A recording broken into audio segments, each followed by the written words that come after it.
On the cutting room floor. I've done acting work a few times, but I don't enjoy it much. Too much waiting around involved. I've always been struck by how remarkably unglamorous filming work is, more boring than anything else. The glamour, if any, always seems to turn up sometime later. In the days when film had to be sent away and processed before they could tell whether or not they'd got what they wanted, there was always an atmosphere of anxiety on the job, and the directors usually asked for many retakes, just to make sure they had it in the can. Using extra film was cheaper than having to set it all up again. A 13:1 cutting ratio was considered normal. As well as this, you usually had to have a lead from the sound recordist hidden in the shrubbery, up the leg of your pants to a lumpy microphone taped inside your shirt, which severely restricted any movement. The advent of video cameras with instant replay and the tiny radio microphones had removed most of these hassles, but it's still a fiddly business as far as I'm concerned. Notwithstanding all that, there is one acting experience I won't forget in a hurry. Not long back I got roped into doing a short promotional film for New Zealand tourism, working with a famous American television personality called Lisa Gibbons. Crump, the Kiwi bushman, was supposed to run into this American tourist on the Milford track and offer to show her a shortcut back to her hotel, but he gets them bushed and they end up on a ledge at the top of the Sutherland Falls, thus showing off some of New Zealand's spectacular scenery. We were working from the tourist hotel at the head of Milford Sound and had to wait around for 4 days because of dirty weather. Finally the rain stopped and we were able to get on with it. The first bit went off okay. Lisa walks along through the bush and a dead wild pig crashes down onto the track in front of her, followed by this character with a rifle. They get talking and it turns out that she doesn't know quite where she is. It's getting a bit late in the day, so he offers to show her this shortcut he knows about. Then there came the tricky bit. They put us in a helicopter and dropped us in a tiny ledge on the top of Sutherland Falls and left us there. I didn't like it. The ledge was about 12 feet wide with 2 feet of snow on it and the river running through the middle of it, and it sloped over into sheer 3,000-foot drop into the valley.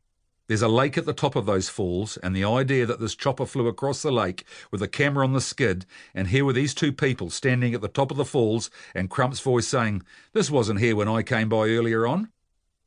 The chopper disappeared. I'd never trusted those flimsy things, and if anything happened to this one, we were dead by nightfall. It was freezing cold, and we weren't dressed for snow and ice. Already our hands and feet were numb. It was a long time before we heard the chopper again. They were off getting the camera rigged up. For the first time in my life, I was stricken with what I found out later was vertigo. And that's no fun, believe me. By the time we heard them coming, I was propped into the snow, trying not to tip outwards into space. "Shouldn't you be on the rock beside me?" suggested Lisa, who was taking this crazy stunt remarkably calmly. "I'll get up there when that bloody chopper comes past," I replied courageously.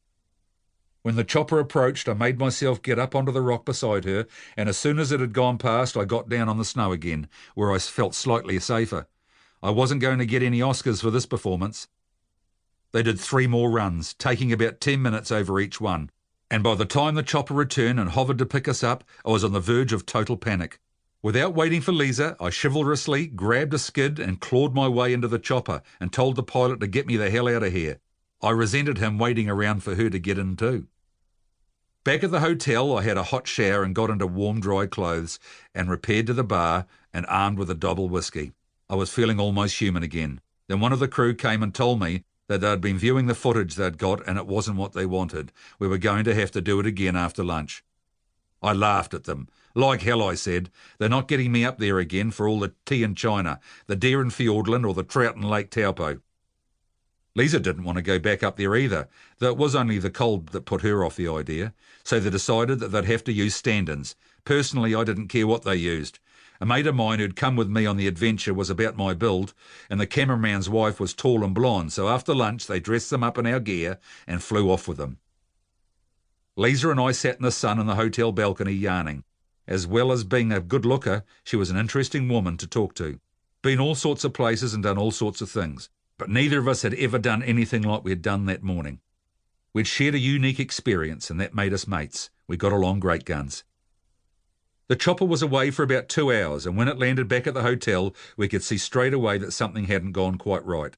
The cameraman's wife was in a hell of a state. They bundled her off to the hotel room, where she stayed all afternoon.